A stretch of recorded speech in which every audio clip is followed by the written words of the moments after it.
चलो गाइस आगे बढ़े। नाउ नेक्स्ट गाइस हम लोगों को जो टॉपिक स्टार्ट करना है मेरे प्यारे बच्चों, that is called as state of a system. Next topic हम लोग स्टार्ट करेंगे state of a system. State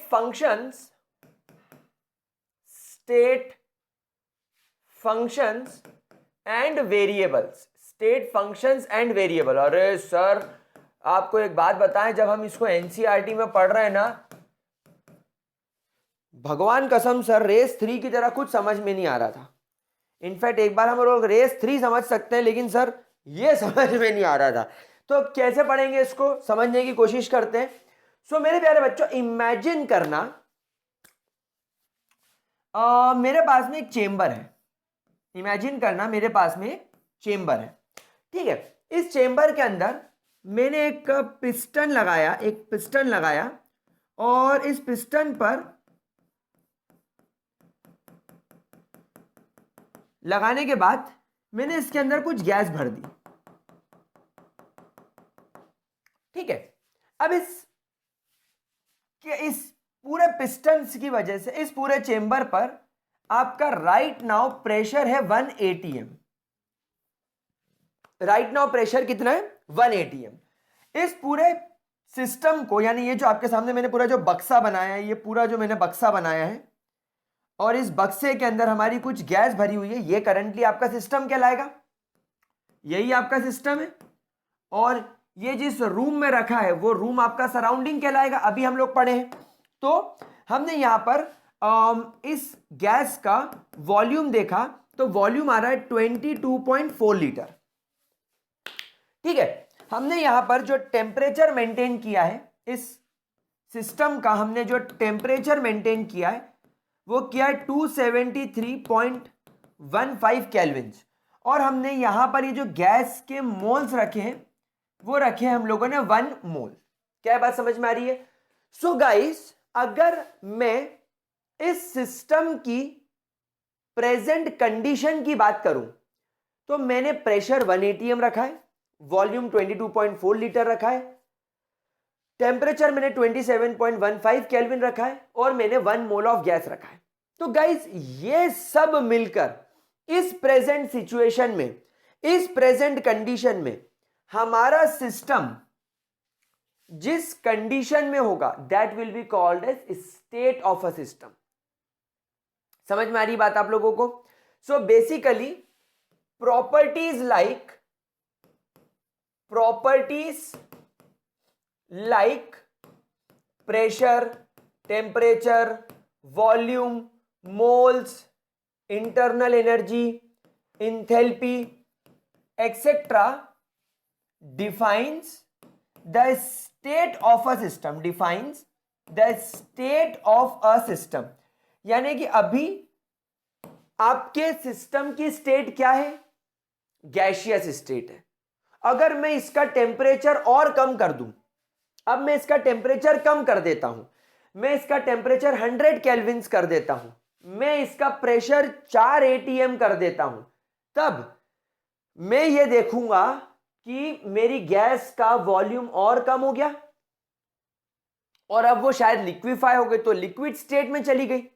तो किसी भी सिस्टम की करंट स्टेट, उसकी करंट कंडीशन, उसकी करंट पोजीशन क्या है, that is called as state of a system. जैसे मैं बोलता हूं ना कि यार अभी तेरी क्या हालचाल, हालचाल क्या है, बस स्टेट मतलब किसी भी सिस्टम के प्रेजेंट में हालचाल क्या है, उसकी प्रेजेंट कंडीशन क्या है, अभी वो किस कंडीशन में है। क्या बात समझ में आ रही है? जैसे मेरी अभी स्टेट क्या है, मेरी स्टेट क्या है भाई, मेरे ऊपर अभी 1 atm का प्रेशर लग रहा है। समझ में आ रही बात? तो मेरी स्टेट ये है, कोई दिक्कत कोई परेशानी, पक्की बात। Now what are state functions?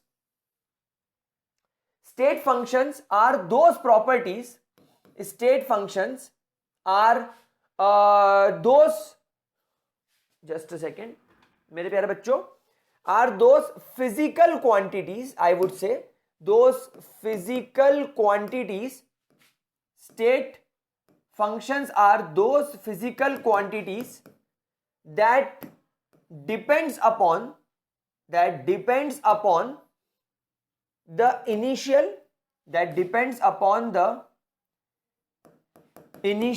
and final, that depends upon initial and final value and not on the path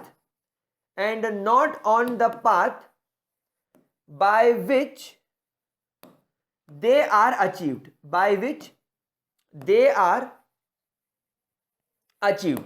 sir इसका मतलब क्या है? देखो मेरी बात सुनो, अभी हमने प्रेशर 1 रखा, अब मान लो मैंने क्या करा, प्रेशर को बढ़ाकर 4 atm कर दिया, तो जो मेरा प्रेशर है यही मेरा स्टेट फंक्शन भी है, क्योंकि प्रेशर एक प्रकार की फिजिकल क्वांटिटी है। तो प्रेशर शुरुआत में 1 atm था, बाद में वो 4 atm कर दिया गया। तो मुझे इससे कोई लेना देना नहीं है कि प्रेशर इनिशियल 1 atm से फाइनल 4 atm कैसे हुआ। मैं खुद उस पर बैठ गया, मैंने मेरे पिछवाड़े से उसको दबा दिया, मैंने मेरे हाथ से उसको दबा दिया, या मैंने पंप लेके उसको दबा दिया, इल्ले पो, मेरे को उससे कोई मतलब नहीं है।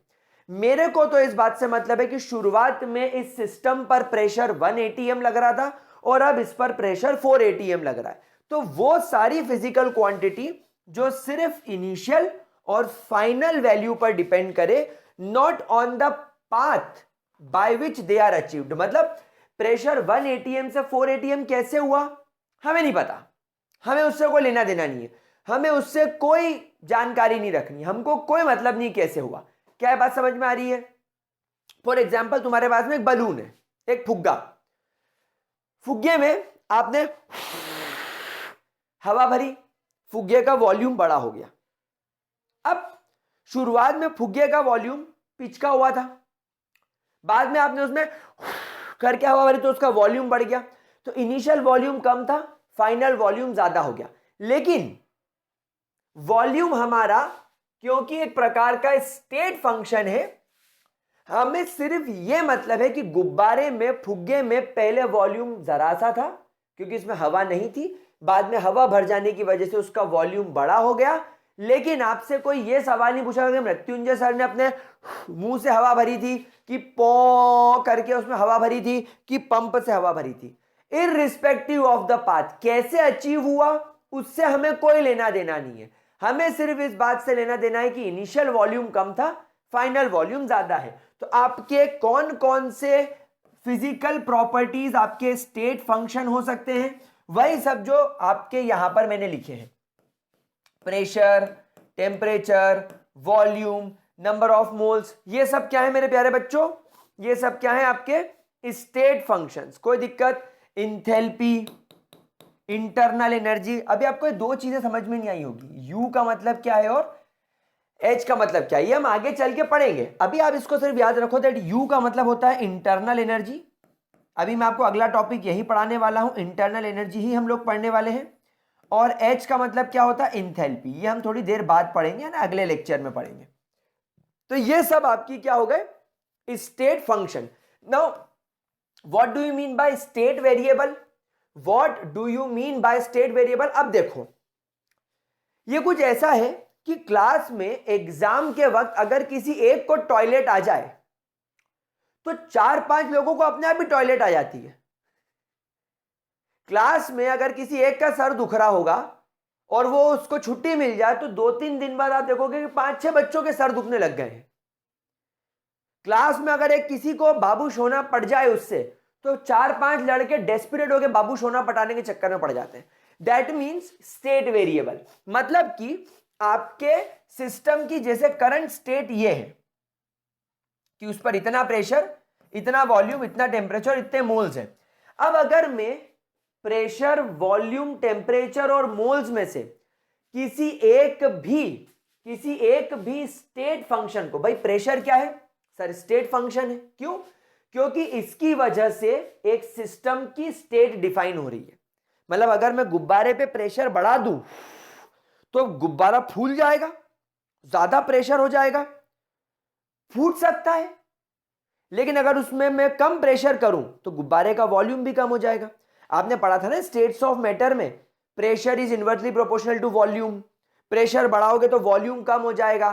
तो प्रेशर, वॉल्यूम, टेम्परेचर, मोल्स, ये सब मिलकर एक सिस्टम की कंडीशन को, एक सिस्टम की करंट सिचुएशन को, उसकी स्टेट को डिफाइन करते हैं। तो प्रेशर, टेम्परेचर, वॉल्यूम, मोल्स, ये सब क्या होगा? State function. तो अभी जैसे मान लो, अभी जैसे आप लोग मान लो मेरे प्यारे बच्चों, मैंने किसी एक स्टेट फंक्शन को चेंज किया, मैंने किसी एक स्टेट फंक्शन को चेंज किया, तो उसकी वजह से बाकी के स्टेट फंक्शंस भी बदल सकते हैं। तो that is called as state variable.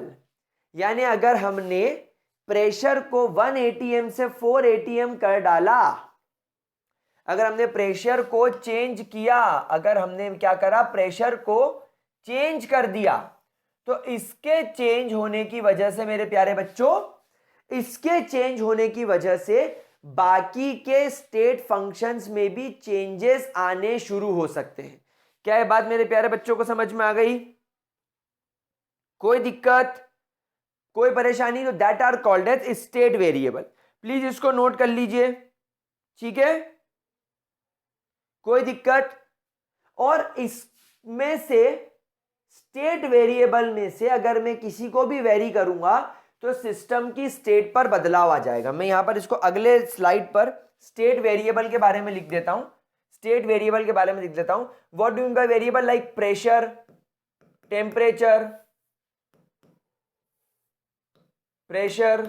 Temperature, moles, volume are state variables also, are state variable also, they are state variable also, because if any of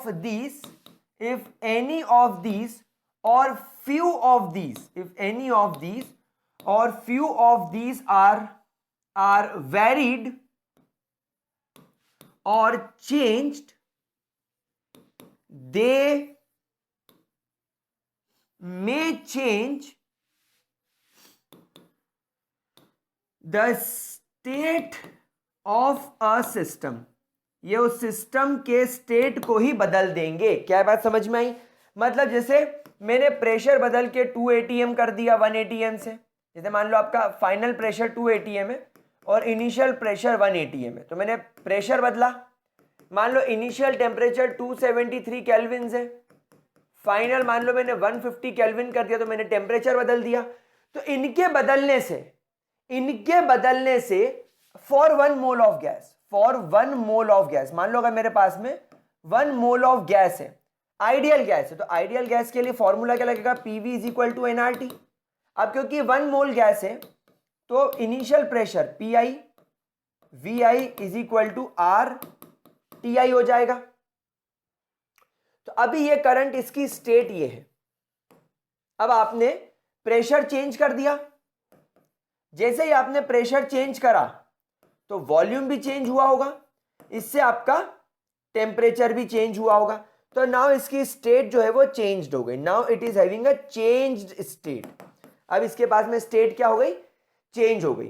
तो अगर आपने इन वैल्यूज के साथ में कुछ वेरिएशन करे तो आपके सिस्टम की स्टेट के साथ भी बदलाव आ जाएंगे। एक जनरल सा ट्रेंड है, ज्यादा इस पर दिमाग लगाने की जरूरत नहीं है। मैं भी इस पर पहले बहुत परेशान होता था कि इसको कैसे सिखाऊं या मैं इसको कैसे सीखूं खुद स्कूल टाइम में, लेकिन ये सब बेवकूफी है।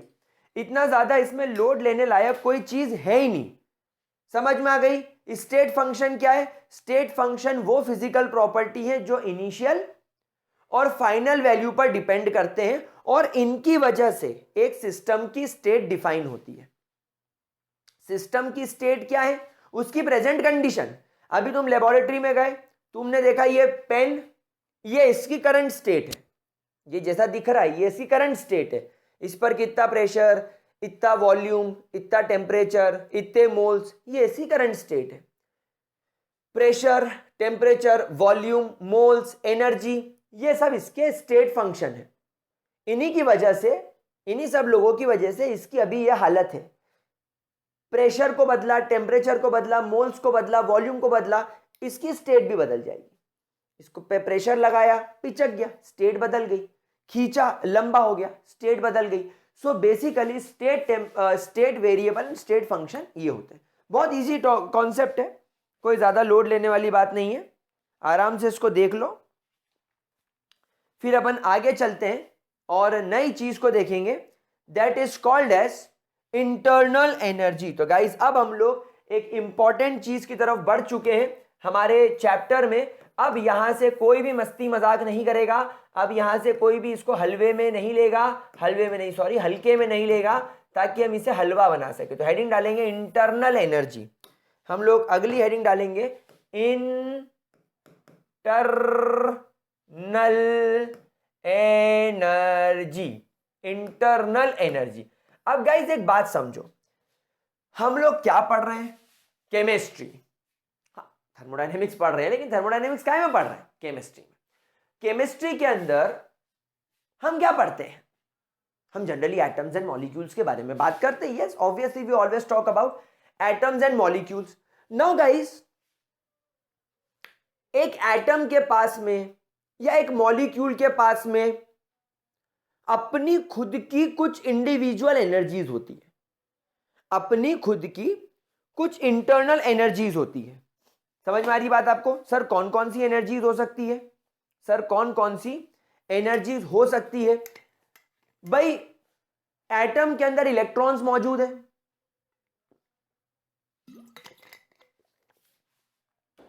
इलेक्ट्रॉन्स घूम रहे हैं, इलेक्ट्रॉन्स रोटेट कर रहे हैं। तो एटम के अंदर इलेक्ट्रॉन्स होने की वजह से एटम के पास में एक एनर्जी होगी जिसको बोलेंगे इलेक्ट्रॉनिक एनर्जी। फिर एटम के अंदर, मॉलिक्यूल के अंदर न्यूक्लियस भी है जो इलेक्ट्रॉन को खींच रहा है, रिपल्शन कर रहा है, बहुत सारी चीजें कर रहा है। तो कुछ न्यूक्लियर एनर्जी भी होगी। न्यूक्लियस के पास में जो एनर्जी होगी वो उसकी कुछ न्यूक्लियर एनर्जी भी होगी। और सर अच्छा, मॉलिक्यूल बनने के लिए बॉन्ड बनते हैं, मॉलिक्यूल नया बनाने के लिए पुराने बॉन्ड टूटते हैं, तो कुछ बॉन्ड से संबंधित एनर्जी भी होगी। तो कुछ बॉन्ड एनर्जीज होगी, बॉन्ड एनर्जीज होगी। और सोचो, और सोचो मेरे प्यारे बच्चों, और कौन कौन सी एनर्जीज हो सकती है? मेरे प्यारे प्यारे बच्चों सोचो, और कौन कौन सी एनर्जी हो सकती है? हाँ भाई, तुम्हारे एटम्स मूव करते हैं, मॉलिक्यूल्स मूव करते हैं, इलेक्ट्रॉन्स मूव करते हैं, मूवमेंट काइनेटिक एनर्जी। इनके पास में कुछ काइनेटिक एनर्जीज होंगी। काइनेटिक एनर्जी है तो पोटेंशियल एनर्जी भी इनके पास में होगी, कहीं ना कहीं कुछ ना कुछ एनर्जी इनके पास में पोटेंशियल एनर्जी भी होगी।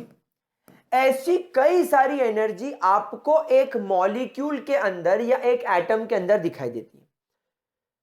नाउ केमिस्ट्री में एक एटम या एक मॉलिक्यूल इतना छोटा होता है कि हम हर एक अकेले एटम की इतनी सारी एनर्जीज कैलकुलेट नहीं कर सकते, हमारे पास में कोई तरीका ही नहीं है।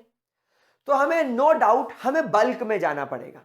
हम एक मोल एटम या एक मोल मॉलिक्यूल की एनर्जी को कैलकुलेट करेंगे। मतलब मान लो अगर मेरे पास में एक मोल मीथेन है, तो एक मोल मीथेन की मुझे एनर्जी कैलकुलेट करनी होगी। लेकिन मुझे एक बात बताओ, अगर मेरे पास में एक मोल मीथेन भी आ गया, तो मेरे पास में ऐसा कोई तरीका नहीं है कि मैं एक मोल मीथेन की इलेक्ट्रॉनिक एनर्जी अलग से निकालूं, न्यूक्लियर एनर्जी अलग से निकालूं, बॉन्ड एनर्जी अलग से निकालूं, काइनेटिक एनर्जी अलग से निकालूं, पोटेंशियल एनर्जी अलग से निकालूं। मेरे पास में ऐसा कोई तरीका है ही नहीं कि मैं मेरे इन मॉलिक्यूल्स की या एटम्स की, भले ही बल्क में हो, इंडिविजुअल एनर्जी निकालूं। मतलब कि मुझे कुछ एक ऐसी थर्मोडायनेमिकल प्रॉपर्टी चाहिए, मुझे एक ऐसी थर्मोडायनेमिकल यूनिट चाहिए जो मुझे मदद कर सके, मुझे बता सके कि ये पर्टिकुलर मॉलिक्यूल के पास में इतनी एनर्जी है। तो हम लोगों ने इंट्रोड्यूस करा एक नया कॉन्सेप्ट जिसका नाम है internal energy. Internal energy which is denoted by you. So basically internal energy is nothing but the, internal energy is nothing but the sum of all the possible energies, sum of all the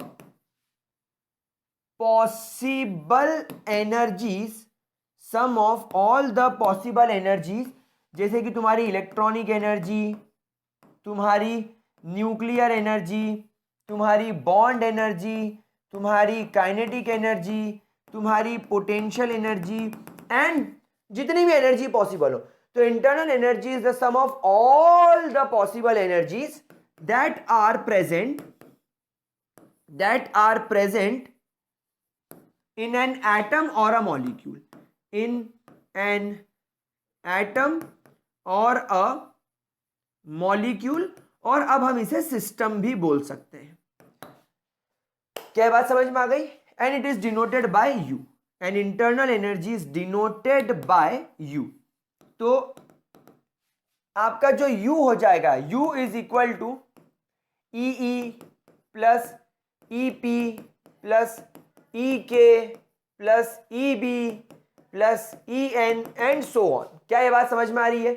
मतलब अब हम लोगों ने एक नया concept निकाल लिया कि अगर मुझे एक मॉलिक्यूल की ये सारी एनर्जीज पता करनी है तो मैं कुछ नहीं करता, मैं उसकी इंटरनल एनर्जी निकाल लूंगा. बस मुझे इन सबको इंडिविजुअली निकालने की कोई जरूरत नहीं है. मुझे बस एक चीज पता लग जाए, इंटरनल एनर्जी, मेरा काम हो जाएगा. मुझे इंटरनल एनर्जी मिलते ही पता चल जाएगा कि हाँ भैया एक एटम के पास में इतनी एनर्जी है. अगर हम फिजिक्स पढ़ते तो फिर इन सब के लिए जाते, क्योंकि फिजिक्स में हम लोग पॉइंट ऑब्जेक्ट की बात करते हैं, पॉइंट मास की बात करते हैं. लेकिन केमिस्ट्री में हम लोगों को इतना ज़्यादा टेंशन लेने की बात नहीं. हम लोग बल्क में बात करेंगे, हम लोग 1 मोल की बात करेंगे, हम लोग एटम्स एंड मॉलिक्यूल्स को इकट्ठा पढ़ेंगे सेम टाइप के. तो हम लोगों को इतना सब झंझट में पढ़ने की जरूरत नहीं है. हम लोगों को बस क्या कैलकुलेट करना है, इंटरनल एनर्जी हमें कैलकुलेट करना है. क्या इसके अंदर आप लोगों को किसी भी तरीके की कोई भी प्रॉब्लम? नाउ इंटरनल एनर्जी को हम कैसे कैलकुलेट करेंगे? How we can calculate the internal energy, how we can calculate the change in internal energy. तो हम वो सीखेंगे. पहले उसका स्क्रीनशॉट ले लेंगे प्यारे बच्चे, फटाफट से इसका स्क्रीनशॉट ले लेंगे फटाफट, फिर आगे बढ़ेंगे, नोट करेंगे. ठीक है, पक्का? आगे बढ़े. नाउ इंटरनल एनर्जी को हम 2 तरीके से कैलकुलेट करेंगे. पहले हम लोग करके देखेंगे वर्क. पहले हम लोग क्या करके देखेंगे? Work done. हम लोग क्या करके देखेंगे? Work done. Now guys, work done करने के लिए हम एक कंडीशन इमेजिन करते हैं. हम क्या करते हैं? कंडीशन इमेजिन करते हैं. और कंडीशन कैसे इमेजिन करते हैं? देखो, मान लीजिए मेरे पास में एक इस प्रकार का बॉक्स है, और इस बॉक्स के ऊपर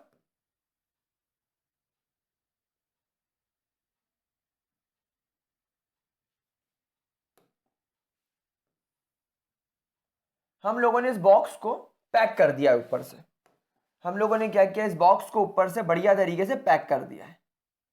ये ठीक है. Now we have packed this box. अब यहां पर इस बात को ध्यान रखिएगा, ये मैंने इसको ऊपर से पूरी तरीके से पैक कर दिया. मतलब अब इसके अंदर मैटर का लॉस होगा क्या? नहीं. Now there will be no loss of matter. Now there will be no loss of matter. और तो और मैंने क्या किया है, मैंने इसकी वॉल्स को भी पूरी तरीके से इस प्रकार से कर दिया है कि अब इसके अंदर से हीट एक्सचेंज भी पॉसिबल नहीं है. मतलब मैंने इसको पूरी तरीके से कंप्लीटली आइसोलेट कर दिया है. Now it is completely isolated system. ना तो इसके अंदर से हीट बाहर जाएगी, ना तो बाहर से हीट अंदर आएगी. ठीक है, ना तो इसके अंदर मैटर अंदर से बाहर जाएगा, ना तो बाहर से मैटर अंदर आएगा. क्या ये बात समझ में आ गई? So basically in this system no exchange, in this system no exchange of heat is possible. No exchange of heat is possible between the system and the surrounding, and this condition is called as, and this condition मेरे प्यारे बच्चों, and this condition is called as adiabatic condition. इस condition को आप लोग क्या बोलने वाले हैं? आप लोग इस कंडीशन को एडियाबैटिक कंडीशन बोलने वाले हैं। सो एडियाबैटिक कंडीशन क्या होती है? एडियाबैटिक कंडीशन एक ऐसी कंडीशन होती है when there is exchange of heat between the system and the surrounding is not possible. आपके सिस्टम और सराउंडिंग के बीच में किसी भी प्रकार की हीट का एक्सचेंज, किसी भी प्रकार की एनर्जी का एक्सचेंज पॉसिबल नहीं है। इस सिस्टम की जो वॉल्स हैं, इस सिस्टम की जो वॉल्स हैं उसे बोला जाएगा अडायाबैटिक वॉल्स। क्या बोला जाएगा? अडायाबैटिक वॉल्स। यानी अडायाबैटिक वॉल्स ऐसी वॉल्स होती हैं जो आपके सिस्टम को सराउंडिंग से सेपरेट करती है और इनके बीच में हीट का एक्सचेंज बिल्कुल भी नहीं होने देती। क्या ये बात आपको इतना कॉन्सेप्ट समझ में आ रहा है? मतलब हम लोगों को इंटरनल एनर्जी के बारे में अगर जानकारी लेनी है तो इंटरनल एनर्जी के बारे में पता लगाने के लिए हमें वर्क पढ़ना बहुत जरूरी है। हम वर्क करके देखते हैं। नाउ क्या करा हम लोगों ने? सबसे पहले क्या करा, इसके अंदर मान लो कुछ एक चीज रख दी, कोई भी एक सब्सटेंस रख दिया। इसके अंदर हमने कोई एक सब्सटेंस भरा हुआ है।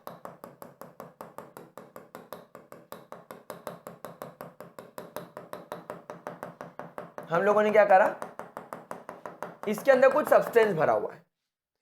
तो हमने देखा कि सब्सटेंस की जो इनिशियल इंटरनल एनर्जी है, हमने देखा जो इसकी इनिशियल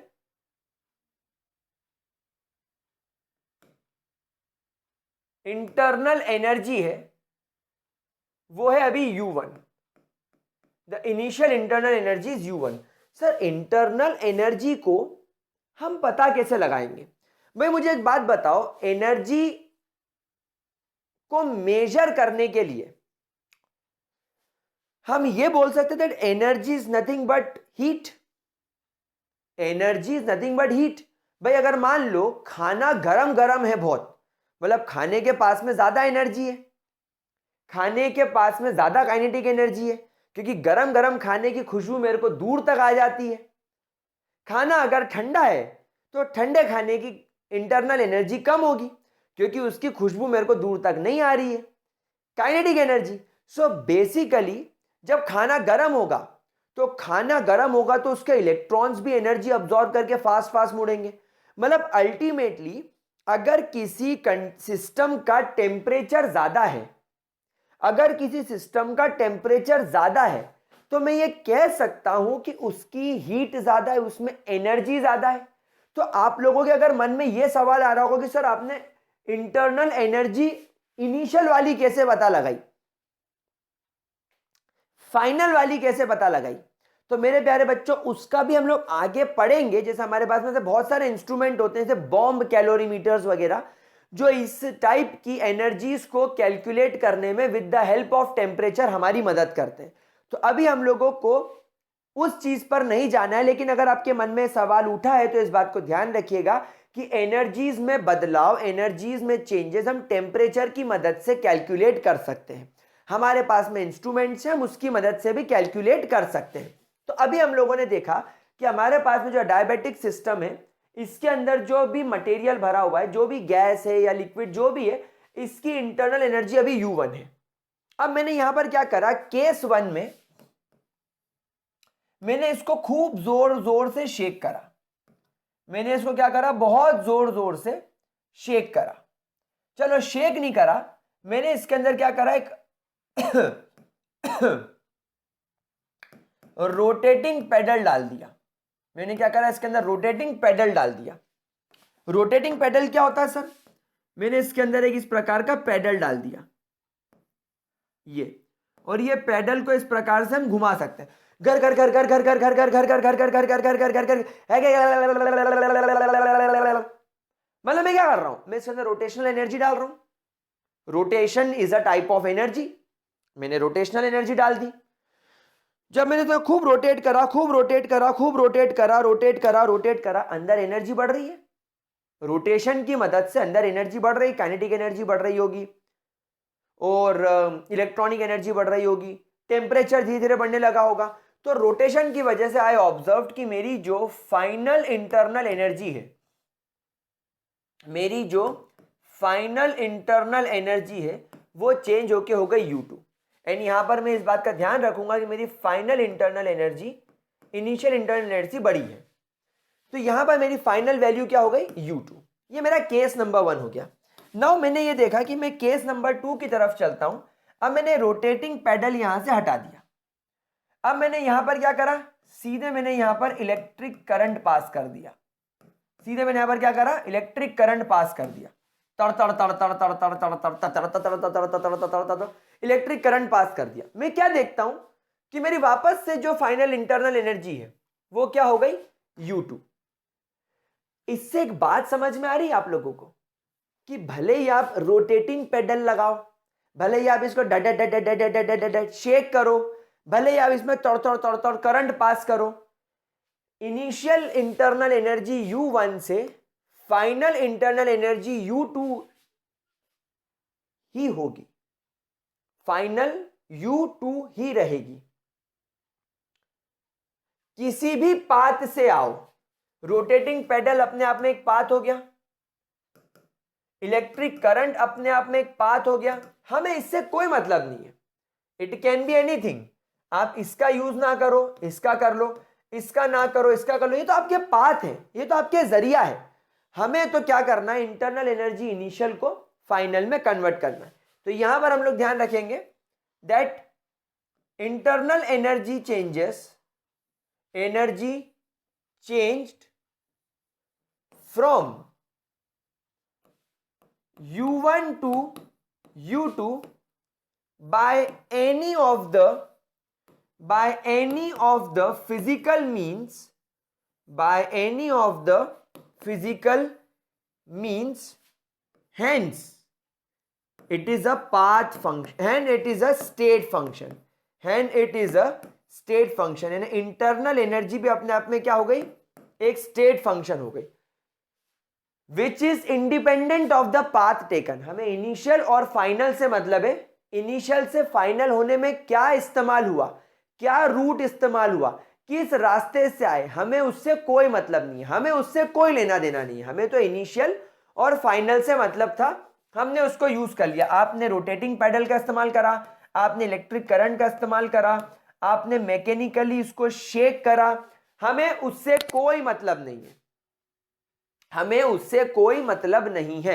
हमने तो अडायबेटिक कंडीशन मेंटेन करी कि अंदर की हीट बाहर ना आए, बाहर की हीट अंदर ना आए, हमें जो चेक करना है अंदर ही चेक करना है। हमने हो सकता है अंदर एक थर्मोमीटर लगा दिया हो, हमने पहले रोटेटिंग पेडल रख के देखा, U1 से U2 पर आ गए, इलेक्ट्रिक करंट डाला, U1 से U2 पर आ गए, शेक करा, U1 से U2 पर आ गए। मतलब हम लोगों को इनिशियल और फाइनल वैल्यू से मतलब है, किस रास्ते से आए हैं उससे कोई मतलब नहीं है। तो हमारी वैल्यू चेंज हो गई, हमारी वैल्यू चेंज हो गई। सो हमने यहां पर देखा कि जो मेरी इनिशियल वैल्यू थी U1, अगर मैं U2 में से U1 की वैल्यू माइनस कर दूं तो मुझे मिलेगा डेल्टा U। मुझे क्या मिलेगा, delta U।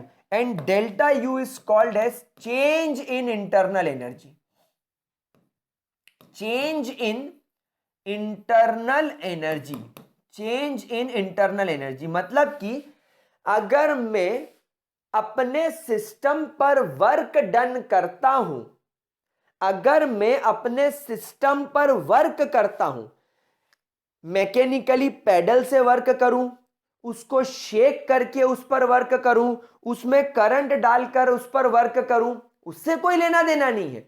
Work is work, किसी भी तरीके से करो। अगर मैं उस पर वर्क करता हूं तो मैं ये देखता हूं कि मेरे सिस्टम की इंटरनल एनर्जी में बदलाव आ गया।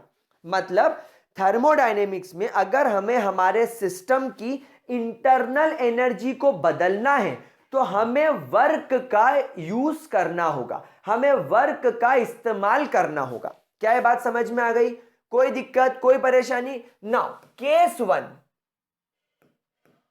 केस वन, अगर work is done, if work is done on the system, आपने सिस्टम के ऊपर वर्क करा, आपने आपके दोस्त को एक लप्पड़ मारा, उसको गुस्सा आया, आपने आपके दोस्त को दूसरा लप्पड़ मारा, उसको और गुस्सा आया। आपने आपके दोस्त को तीसरा लप्पड़ मारा, उसको और गुस्सा, और उसने पलट के आपको जो गालियां बकी है, आ हा हा हा। तो आपने क्या करा, आपके दोस्त को पहला झापट, दूसरा झापट और तीसरा झापट मार के उसके अंदर गुस्सा भर दिया। तो इनिशियली आपके दोस्त में गुस्सा कम था, वो आपको सिर्फ कुत्ता कमीना बोल रहा था, छोटी मोटी गाली बक रहा था, लेकिन जब आपने उसको लप्पड़ मारा तो अब वो बड़ी बड़ी और एक्सट्रीम गालियां बक रहा है। तो आपके दोस्त का गुस्सा आपने बढ़ा दिया, क्यों? उसको मारकर। ठीक उसी तरह जब आप सिस्टम पर वर्क करते हो, सिस्टम को शेक करते हो, सिस्टम में करंट पास करते हो, सिस्टम में रोटेटिंग पेडल लगाते हो, तो आप सिस्टम के ऊपर वर्क कर रहे हो, यानी सराउंडिंग, आप सराउंडिंग हो गए, आपके सिस्टम के लिए आप सराउंडिंग हो। तो अगर आप सिस्टम के ऊपर वर्क कर रहे हो, मतलब सराउंडिंग जब सिस्टम के ऊपर काम करेगा, when work is done on the system, हम देखेंगे कि फाइनल इंटरनल एनर्जी की वैल्यू इनिशियल से बड़ी होगी। देयरफॉर आपके डेल्टा यू की वैल्यू हमेशा पॉजिटिव होगी। मतलब अगर आपका change in internal energy positive है, अगर आपका change in internal energy positive है, तो हम बोलेंगे work is done on the system. लेकिन गाइस थर्मोडायनेमिक्स है, ऐसा भी तो हो सकता है कि आपका सिस्टम वर्क डन करे, work done by the system, यानी ऐसा भी हो सकता है कि सिस्टम सराउंडिंग के ऊपर वर्क कर दे। मतलब अब यह हो सकता है कि आप आपके दोस्त को चाटा मारने की बजाय आपका दोस्त आपको लप्पड़ मार दे, आपको भी तो थप्पड़ पड़ सकता है। मतलब आपका दोस्त सिस्टम है और आप सराउंडिंग हो, तो आप अभी तक सिस्टम को लप्पड़ दे रहे थे, तो वो गाली बक रहा था। अब हो सकता है कि वो आपको गाली बकने की जगह वो आपको लपाड़े लपाड़े मारे, थमाचे थमाचे मारे, तो ऐसा भी हो सकता है। तो जब सिस्टम वर्क करेगा तो यह देखा गया है कि इनिशियली जब सिस्टम के ऊपर एनर्जी ज्यादा होगी, जब सिस्टम के पास में इंटरनल एनर्जी ज्यादा होगी, किसके मुकाबले? सराउंडिंग के मुकाबले। मेरे को एक बात बताओ, तुमने अंगीठी जलाई, तुमने आग लगाई और दूर खड़े रह के हाथ ताप रहे हो, तुमको आग से गर्मी फील हो रही है, क्यों? क्योंकि आग में हीट ज्यादा है और तुम्हारी बॉडी में हीट कम है। तो एनर्जी हमेशा हायर से लोअर एंड पर ट्रेवल करती है, ये बात ध्यान रखना। एनर्जी हमेशा हायर से लोअर की तरफ ट्रेवल करती है। जो चीज गर्म होगी, ज्यादा गर्म होगी, उसकी हीट तुम्हें अपनी बॉडी में आती हुई फील होगी। समझ में आ गई बात? वहीं अगर मैं आप लोगों को एक ठंडे बिस्तर पे बिठा दूं और आपको रजाई ओढ़ा दूं, तो कुछ देर बाद आपकी रजाई गर्म हो जाएगी। क्यों? क्योंकि अभी तक कमरा ठंडा था, तो तुम्हारा बिस्तर और तुम्हारी रजाई एकदम ठंडी पड़ी हुई थी। लेकिन जैसे आप रजाई ओढ़ के लेटे, तो आपकी रजाई और आपके बिस्तर ने, आपके बेड ने आपकी हीट अब्सॉर्ब कर ली, और एक आइसोलेटेड सिस्टम होने की वजह से रजाई ने आपकी हीट को बाहर रूम में लॉस नहीं होने दिया, लेकिन खुद ने अब्सॉर्ब कर लिया। तो हमेशा ध्यान रखना, हीट या एनर्जी हायर एंड से लोअर एंड पर आती है। सूर्य गर्म है, इसलिए सूरज की गर्मी अर्थ पर गिरती है, अर्थ सूरज को गर्म नहीं करता है। तो अगर आपके सिस्टम के पास में इंटरनल एनर्जी ज्यादा होगी, किसके मुकाबले? सराउंडिंग के मुकाबले, तो ये सराउंडिंग पर वर्क डन कर देगा, ये सराउंडिंग पे काम करना चालू कर देगा। मतलब अभी मेरे पास में एनर्जी ज्यादा थी तो मैंने सिस्टम पे वर्क कर दिया क्योंकि उसकी एनर्जी कम थी, लेकिन अगर आप उसके पास एनर्जी ज्यादा हो गई तो वो उल्टा हम पे वर्क कर देगा। क्या बात समझ में आ रही है? तो इस केस में इंटरनल एनर्जी इनिशियली ज्यादा होगी, और जब वो वर्क डन कर चुका होगा, जब वो अपना काम कर चुका होगा, तब उसकी एनर्जी कम हो जाएगी। क्योंकि भाई वर्क करने के लिए तो एनर्जी लगेगी ना, मैं तुमको पढ़ा रहा हूं, मैं काम कर रहा हूं, मैं वर्क कर रहा हूं, तो मुझे एनर्जी लगेगी ना। अब मैं जाके खाना खाऊंगा ताकि मुझे वापस से एनर्जी मिले, मैं सो जाऊंगा ताकि मुझे वापस से एनर्जी मिले। तो एनर्जी का कंजप्शन होता है वर्क करने के लिए, तो फाइनल एनर्जी छोटी हो गई। तो इस फॉर्मूले के हिसाब से, क्योंकि U1 की वैल्यू U2 से बड़ी है, देयरफॉर यहां पर आपका डेल्टा U नेगेटिव हो जाएगा। तो हमेशा ध्यान रखना, अगर डेल्टा यू यानी change in internal energy negative है तो आप ये कहेंगे कि आपके सिस्टम के द्वारा काम किया गया है सराउंडिंग पर काम किया गया है, work is done by the system on the surrounding. और अगर आपके डेल्टा यू की वैल्यू पॉजिटिव है मतलब आप पे काम किया गया है, आप पे वर्क किया गया है। समझ गए?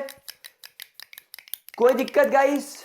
पक्का? चलो इसको नोट करो मेरे प्यारे बच्चों, ठीक है। नाउ तो हम ऐसा लिख सकते हैं कि डेल्टा यू, हम ऐसा लिख सकते हैं क्या गाइस? देखो, delta U is equal to U2 minus U1 and it is equal to work done by the adiabatic system. हम ऐसा भी लिख सकते हैं U2 minus U1 is equal to work done, ये भी हम लिख सकते हैं। और हम ये भी लिख सकते हैं delta U is always equal to work done on the adiabatic system. समझ में आ रही बात मेरे प्यारे बच्चों? यस और नो? कोई दिक्कत, कोई परेशानी? पक्की बात? मतलब अगर डेल्टा यू पॉजिटिव हुआ तो work done on the system, negative हुआ work done by the system. तो ये मेरे प्यारे बच्चों आपके इंटरनल एनर्जी को कैलकुलेट करने के लिए इनिशियल और फाइनल, हम स्टेट फंक्शन पढ़ रहे हैं ना, internal energy is a type of state function. तो इनिशियल और फाइनल वैल्यू किस प्रकार के वर्क से आई उससे मतलब नहीं है, लेकिन वर्क से आई हमें ये देखना है। क्या ये बात समझ में आ गई? तो ये चीज आपको क्लियर हो गई। अब हम पढ़ेंगे हीट, यानी अब हम लोग हीट का इस्तेमाल करके भी इंटरनल एनर्जी में बदलाव करके देखेंगे, इंटरनल एनर्जी में चेंजेस करके देखेंगे, और फिर चलेंगे थर्मोडायनेमिक के फर्स्ट लॉ की तरफ। इतना क्लियर हो गया आप लोगों को? देख लो इसको अच्छे तरीके से। चलो गाइस, तो इतना हो गया। कोई दिक्कत, कोई परेशानी? तो हम लोगों ने अभी सबसे पहले इंपॉर्टेंट फैक्टर क्या सीखा? हम लोगों ने ये देखा कि अगर आपके पास में कोई अडायाबैटिक सिस्टम है तो अडायाबैटिक सिस्टम के अंदर आप लोग इंटरनल एनर्जी के चेंज को वर्क डन की मदद से निकाल सकते हो। और जैसा मैंने आप लोगों को बोला कि तुम लोगों के मन में डाउट आ रहा होगा कि सर इंटरनल एनर्जी एक सिस्टम की हम कैसे कैलकुलेट करें, तो जैसा मैंने आपको बताया कि इसके लिए हमारे पास में बहुत सारे अलग अलग इंस्ट्रूमेंट होते हैं, बॉम्ब, कैलोरीमीटर वगैरह, और हम टेम्परेचर में चेंज की वजह से हम इस चीज को निकाल सकते हैं। जैसे मैंने आपको यहां पर बताया कि पहले केस में जब आपने इंटरनल एनर्जी को U1 से U2 करा, तो जब इंटरनल एनर्जी U1 रही होगी तब टेम्परेचर T1 रहा होगा, जब इंटरनल एनर्जी U2 हो गई तब टेम्परेचर T2 रहा होगा।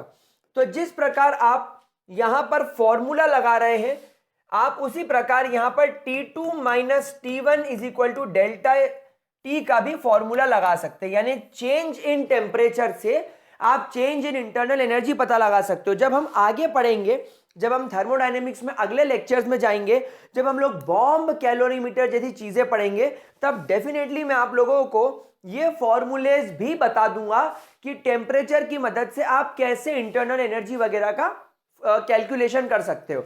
वैसे यूजुअली ये चीज डायरेक्ट होती है, जैसे वजन कैलकुलेट करना, वजन की मशीन पे चढ़े पता चल गया। आपने देखा होगा कि आजकल जैसे वो आई वॉचेस आ रही है मार्केट में, आप उस आई वॉच को हाथ में पहन लो और आप वॉक करो, डिगी डिगी डिगी डिगी, तो वो आई वॉच आपको बता देगी कि आपने कितनी कैलोरीज बर्न करी। तो वो आई वॉच को कैसे मालूम कि तुम्हारे शरीर में कितनी कैलोरीज बर्न हुई, तुम्हारी बॉडी में कितनी कैलोरीज आज बनी और कितनी तुमने बर्न करी? तो वो एक्चुअली सेंसर की मदद से सब डायरेक्टली हो जाता है। तो इंटरनल एनर्जी भी हम लोग इंस्ट्रूमेंट की मदद से डायरेक्टली निकाल सकते हैं, कोई प्रॉब्लम, अगर हमें टेम्परेचर का नॉलेज हो तो इस प्रकार आप लोग वर्क डन की मदद से इंटरनल एनर्जी का चेंज निकाल सकते हो। इंटरनल एनर्जी का चेंज निकालने के लिए हमारे पास में एक और चीज होती है, and that is your heat. Yes, दूसरी चीज क्या होती है? Heat, and it is denoted bye Q, heat which is denoted bye Q। Now guys, heat के लिए हम लोग यहां पर जो हमारा अडायाबैटिक सिस्टम ले रहे थे वो नहीं ले पाएंगे। जैसा मैंने आपसे कहा कि आपका ये जो अडायाबैटिक सिस्टम है मेरे प्यारे बच्चों, अडायाबैटिक सिस्टम हम लोग सिर्फ वर्क डन के लिए ले पाएंगे।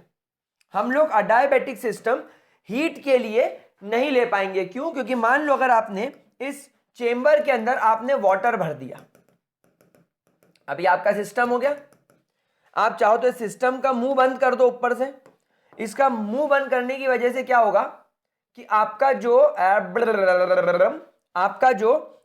मैटर है उसका नुकसान नहीं होगा, बस मतलब जो लॉस ऑफ मैटर है वो प्रिवेंट हो जाएगा। The loss of matter is prevented, the loss of matter is prevented अगर आप इसके माउथ को पैक कर दो। तो माउथ पैक हो गया, ठीक है, अंदर हमने मम भर दिया इसके बहुत सारा। अब हम क्या करेंगे, हम इस चेंबर को, इस सिस्टम को एक हीट रिजर्वायर के अंदर रख देते हैं। हम इसको एक हीट रिजर्वायर के अंदर रख देते हैं। तो अब हमारा जो सिस्टम हो गया वो एक हीट रिजर्वायर के अंदर पड़ा हुआ है। हमारा जो सिस्टम है वो हीट रिजर्वायर के अंदर पड़ा हुआ है। तो अब क्या होगा, हम लोग इसका इनिशियल टेम्परेचर निकाल ले, लेट इट बी T1। अब हमने इसको हीट प्रोवाइड करना चालू करी, अब हमने इसको हीट प्रोवाइड करना चालू करी। तो मान लो अगर इसके पास में इनिशियल, इसके पास में हीट Q1 थी एट टेम्परेचर T1। अब हमने इसको हीट प्रोवाइड करना चालू करी, पानी गर्म हो गया, टेम्परेचर बढ़ के T2 हो गया, तो इसकी हीट बढ़ के Q2 हो गई। So the change in heat, so the change in temperature, इसका जो टेम्परेचर चेंज होगा will show the change in internal energy, will show the change in internal energy, यानी इसकी जो इंटरनल एनर्जी है उसमें बदलाव आ गया। पहले इसके पास में जो हीट होती थी, भाई हीट को मेजर करने का तरीका टेम्परेचर ही है। अगर मान लो मैं बोलूं कि यार आज बहुत गर्मी पड़ रही है यार, तो बहुत गर्मी मतलब कितनी, 40 डिग्री। डिग्री क्या है, टेम्परेचर की यूनिट। तो अगर आज ज्यादा गर्मी है, आज ज्यादा हीट है, मतलब कि आज ज्यादा टेम्परेचर है, तो हम इसको टेम्परेचर चेंज से ही हीट का भी पता लगा सकते हैं। समझ रहे हो बात को, बिल्कुल, बहुत बढ़िया। तो यहां पर हम लोग बोलेंगे जब टेम्परेचर T1 रहा होगा तब इस सिस्टम की इंटरनल एनर्जी U1 रही होगी। फिर जब आप लोगों ने हीट रिजर्वायर से इसे हीट प्रोवाइड करी तब इसका टेम्परेचर T2 हो गया और इंटरनल एनर्जी U2 हो गई। सो देयरफॉर डेल्टा U यानी change in internal energy will be U2 minus U1 and it is equal two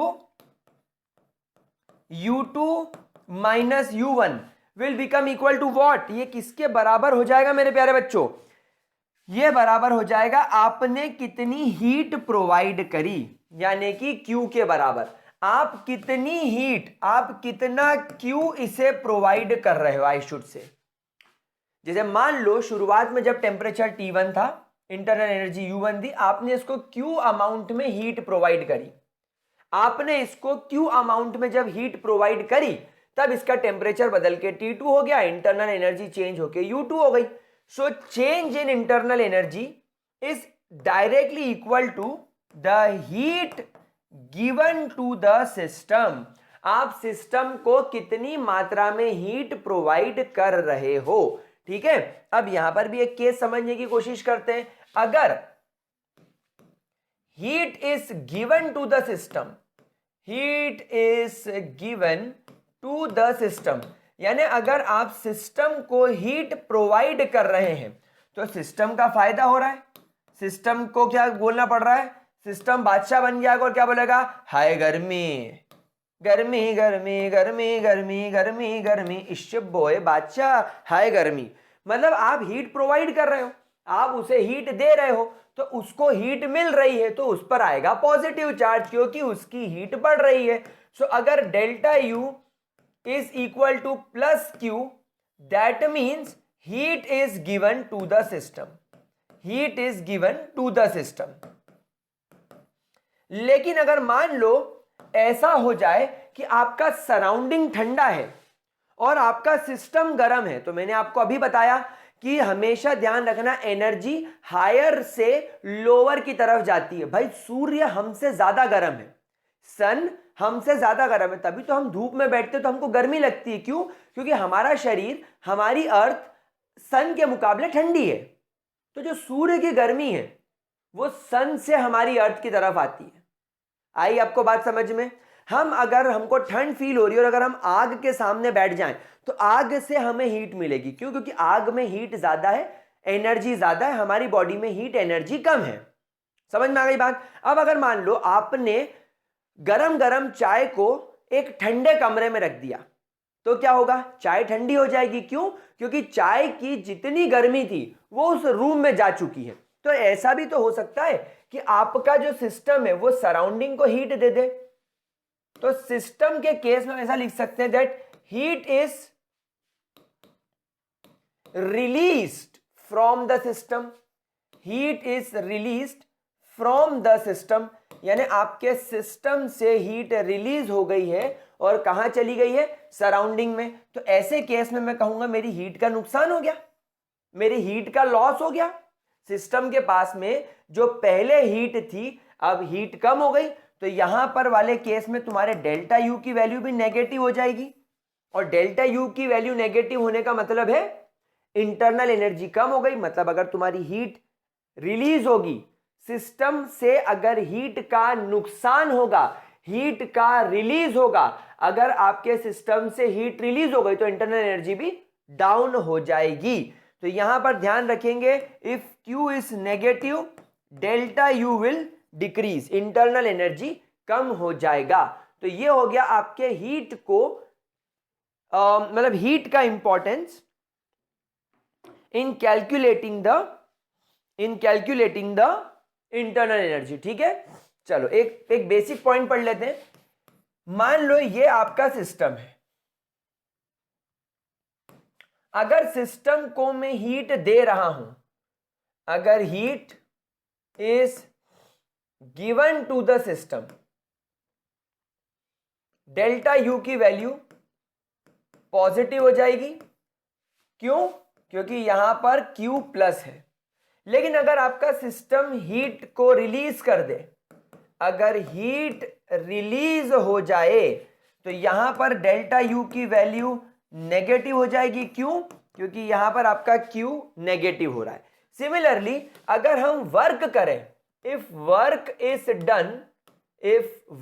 is done on the system, अगर आपके सिस्टम के ऊपर काम किया जाए तब आपका डेल्टा यू पॉजिटिव हो जाएगा। क्यों पॉजिटिव हो जाएगा? क्योंकि यहां पर आपका वर्क डन भी पॉजिटिव है। आपका जो यहां पर वर्क डन है, वर्क डन इन अडायबेटिक सिस्टम, वो पॉजिटिव है। लेकिन अगर सिस्टम के द्वारा वर्क किया जाए, work done by the system, work done by the system, तो यहां पर आपके वर्क डन इन अडायबेटिक सिस्टम की वैल्यू नेगेटिव हो जाएगी। सो आपका डेल्टा यू भी यहां पर क्या हो जाएगा? नेगेटिव। नेगेटिव नेगेटिव चलता है मीडिया में, नेगेटिव नेगेटिव। कोई दिक्कत मेरे गुलजारी लालो, मेरे लाडलो, मेरे गुलगुलो? पक्का? ठीक है, चलो तो जनरल केस की बात करते हैं। तो अब आप लोग एक डालेंगे इन जनरल केस है, in general case, in general case imagine करो,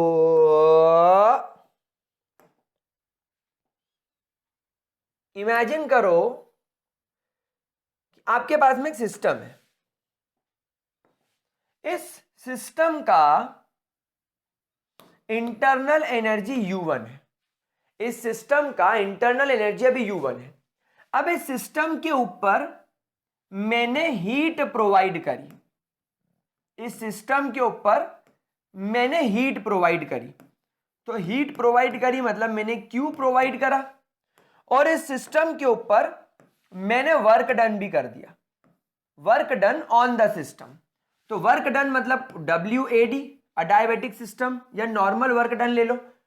तो जब मैं ये देखता हूं कि जब मैं मेरे इंटरनल एनर्जी जो सिस्टम की U1 है, अगर मैं उसको हीट प्रोवाइड कर दूं, उस पर वर्क डन कर दूं, तो ये U2 के बराबर हो जाएगा। मतलब the new internal energy will be U2। मतलब अगर मैं बोलूं कि मेरी फाइनल इंटरनल एनर्जी U2 है, मेरे सिस्टम की जो U1 है ये इनिशियल इंटरनल एनर्जी है, ये इनिशियल इंटरनल एनर्जी है। तो अगर आपके सिस्टम की इनिशियल इंटरनल एनर्जी U1 है और अगर उस पर मैं हीट प्रोवाइड करके उसके ऊपर अगर मैं वर्क डन कर दूं तो उसकी फाइनल इंटरनल एनर्जी हो जाएगी U2। फाइनल इंटरनल एनर्जी हो जाएगी U2। अच्छा, आप लोग सब इस बात को ये भी जानते हैं कि अगर मैं U2 में से U1 को माइनस कर दूं तो ये इक्वेशन ऐसी नजर आएगी। मैंने इक्वेशन को रीअरेंज कर दिया और आप ये तो पढ़ के आ ही चुके हो that delta U is equal to U2 minus U1। तो ये हो जाएगा डेल्टा U यानी change in internal energy is always equal to heat plus work done, यानी कि change in internal energy is always equal to heat absorbed by the system, heat absorbed by the system, heat absorbed by the system plus work done on the system, plus work done on the system, system के ऊपर work done. क्या यह मेरे गुलजारी लालों को बात समझ में आ रही है? कोई परेशानी? लेकिन सर एक मजेदार बात मुझे और समझ में आ रही है। मैंने बोला क्या? कि change in internal energy is equal to Q यानी कि हीट प्लस वर्क, यानी कि यहां पर मेरे पास में एक थर्मोडायनेमिक्स का फर्स्ट लॉ निकल कर आ गया। थर्मोडायनेमिक्स का फर्स्ट लॉ निकल कर आ गया। अरे सर क्या बात कर रहे हो, थर्मोडायनेमिक्स का फर्स्ट लॉ कैसे आ सकता है? दैट किसी सिस्टम की अगर इनिशियल एनर्जी U1 है और फाइनल एनर्जी U2 है, so the change in energy को इनिशियल से फाइनल ले जाने के लिए मैंने हीट एनर्जी और वर्क एनर्जी का इस्तेमाल करा। दैट मीन्स कि इनिशियल एनर्जी को फाइनल एनर्जी में कन्वर्ट करने के लिए मैंने उसे और एनर्जी प्रोवाइड करी। That means energy can never be created, energy can never be created, energy can never be created nor destroyed, energy can never be created nor destroyed। समझ रहे हो? मतलब इंटरनल एनर्जी U1 को अगर मुझे U2 में convert करना है तो आप ये मत सोचो कि सिस्टम ने करके नई एनर्जी बना ली। नहीं नहीं नहीं नहीं नहीं नहीं नहीं, एनर्जी बनाई नहीं जा सकती। या तुम सोचो कि U2 को मैं U1 कर दूं तो वो अब करके नाच के एनर्जी डिस्ट्रॉय कर दे। नहीं नहीं नहीं नहीं नहीं नहीं नहीं नहीं, एनर्जी ना तो बनाई जा सकती है ना तो डिस्ट्रॉय करी जा सकती। तो फिर सर U1 से U2 में कन्वर्जन कैसे हुआ? कम एनर्जी से ज्यादा एनर्जी एक सिस्टम की कैसे हो गई? So energy can never be created nor destroyed, only it can be converted, only it can be converted, only it can be converted into one form to another, one form to another। मतलब कि initial internal energy जो कम थी, final internal energy जो ज्यादा थी, तो energy को बढ़ाने के लिए हमने दूसरे रूप में, दूसरे फॉर्म में हमारे सिस्टम को एनर्जी सप्लाई करी। कैसे सर? हीट के फॉर्म में और वर्क के फॉर्म में। अल्टीमेटली हम लोगों ने क्या करा? हीट नाम की एनर्जी को और वर्क नाम की एनर्जी को कन्वर्ट कर दिया इंटरनल एनर्जी के फॉर्म में। तो जब हीट नाम की एनर्जी और वर्क नाम की एनर्जी इंटरनल एनर्जी में कन्वर्ट हुई, सिस्टम को प्रोवाइड करी गई, तो सिस्टम की एनर्जी U1 से U2 हो गई। सिमिलरली अगर आपका सिस्टम हीट रिलीज कर दे और सिस्टम वर्क डन सराउंडिंग पर कर दे तो उसकी एनर्जी डाउन हो जाएगी। तो मैं क्या बोलूंगा कि मेरे सिस्टम की एनर्जी डिस्ट्रॉय हो गई? नहीं, सिस्टम के पास में जो एनर्जी थी उसने वो एनर्जी का इस्तेमाल वर्क करने में कर दिया, इसलिए उसकी एनर्जी कम हो गई। हीट रिलीज कर दी इसलिए एनर्जी रिलीज हो गई। समझो जैसा भी मैंने खाना खाया, खाना खाने के बाद मेरी बॉडी में आ गई एनर्जी, अब वो एनर्जी का इस्तेमाल मैं पढ़ाने में कर रहा हूं, तो मेरी बॉडी की एनर्जी डाउन हो रही है। तो ऐसा थोड़ी कि मेरी बॉडी की एनर्जी डिस्ट्रॉय हो रही है भाई, वो जो एनर्जी मेरी बॉडी में थी वो एनर्जी अब दूसरे रूप में कन्वर्ट हो गई, काइनेटिक एनर्जी में कन्वर्ट हो गई, क्योंकि मैं हिल हिल के पढ़ा रहा हूं। समझ रहे हैं मेरी बात को प्यारे बच्चों? मतलब फर्स्ट लॉ ऑफ थर्मोडायनेमिक्स कहता है कि आप ना तो एनर्जी बना सकते हो ना डिस्ट्रॉय कर सकते हो, यानी संसार में, इस ब्रह्मांड में एनर्जी फिक्स है। एनर्जी के एक रूप को आप दूसरे रूप में कन्वर्ट कर सकते हो, यानी कि अगर आपको गुस्सा आ रहा है तो गुस्सा is a type of energy. Let's take an example कि गुस्सा एनर्जी है। अब आप अपने गुस्से को कम करने के लिए गाली बक लो या सामने वाले को लप्पड़ मार दो, ये आप पर डिपेंड करता है, आपका गुस्सा कम हो जाएगा। अगर मुझे आपको गुस्सा दिलाना है तो मैं आपको गाली बकूं तो भी गुस्सा आएगा, लप्पड़ मारूं तो भी गुस्सा आएगा, आपके पिछवाड़े पेन चुबा दूं तो भी आपको गुस्सा आएगा। ठीक उसी प्रकार एनर्जी के भी अलग अलग फॉर्म होते हैं, हीट, वर्क। हम कुछ भी, अगर हम हमारे सिस्टम को हीट प्रोवाइड करेंगे तो उसकी इंटरनल एनर्जी बढ़ जाएगी, मतलब हीट एनर्जी को इंटरनल एनर्जी में कन्वर्ट कर दिया। समझ में आ गई बात? सो ये है आपका थर्मोडायनेमिक्स का फर्स्ट लॉ। ठीक है, कोई परेशानी? एक क्वेश्चन करके बताओ मुझे। अ सिस्टम, एक क्वेश्चन करते हैं। A system releases 20 joules heat and energy required by the system to perform a particular work, to perform a work is 40 joules. So find the change in internal energy. So find the change in internal energy. आपको इसकी internal energy में क्या change आया वो पता लगाना है। अब गाइस, ऐसे क्वेश्चन करने के लिए आप लोगों को थोड़ा अंग्रेज बनना पड़ेगा और क्वेश्चन की भाषा को समझना पड़ेगा। The system releases heat of 20 kilo joule, यानी जो सिस्टम है वो हीट रिलीज कर रहा है। रिलीज कर रहा है मतलब यहां पर इसकी वैल्यू नेगेटिव हो गई। मैंने आपको अभी थोड़ी देर पहले समझाया ही था कि अगर सिस्टम के द्वारा हीट रिलीज करी जाएगी तो नेगेटिव साइन आएगा। And work is done by the system.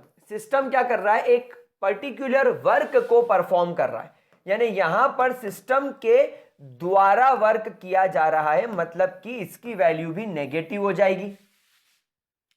यानी सिस्टम सराउंडिंग पर वर्क करने में 40 किलो जूल की एनर्जी खर्च कर रहा है और हीट के रूप में भी 20 जूल की एनर्जी खर्च कर रहा है और 40 जूल की एनर्जी खर्च कर रहा है। So change in internal energy is always equal to Q plus W। अभी हम लोग ये फॉर्मूला पढ़े क्या है, आप सभी लोग अभी अभी लेटेस्ट में फॉर्मूला देख कर आए हो।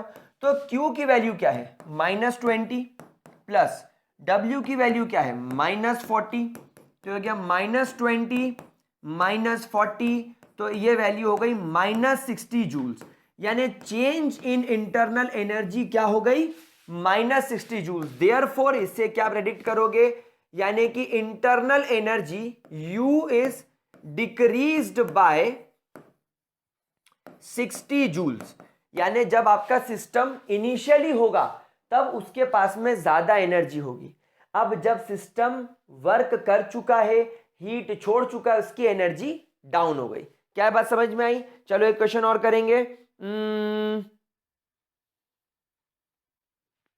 एक क्वेश्चन और करेंगे। If the change in internal energy, if the change in internal energy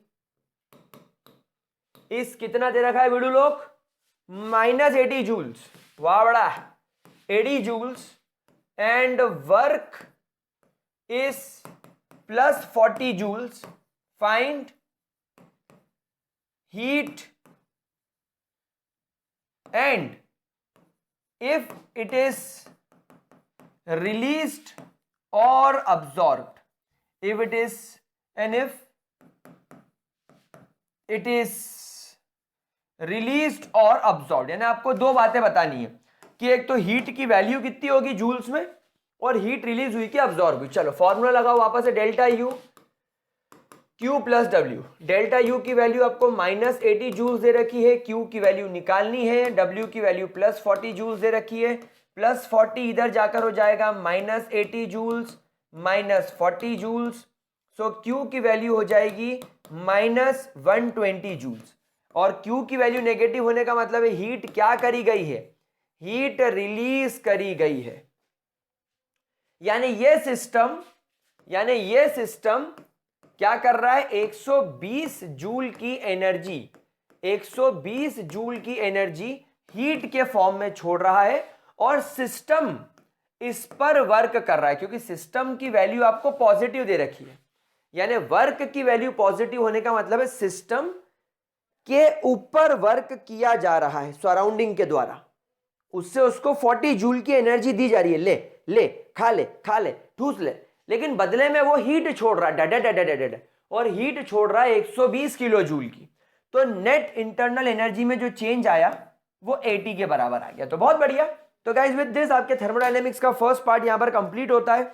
हम लोग फर्स्ट लॉ ऑफ थर्मोडायनेमिक्स तक निपटा चुके हैं। इसके आगे का इन द नेक्स्ट क्लास। तब तक के लिए bye bye, tata, take care, sayonara, keep liking, subscribing and sharing guys.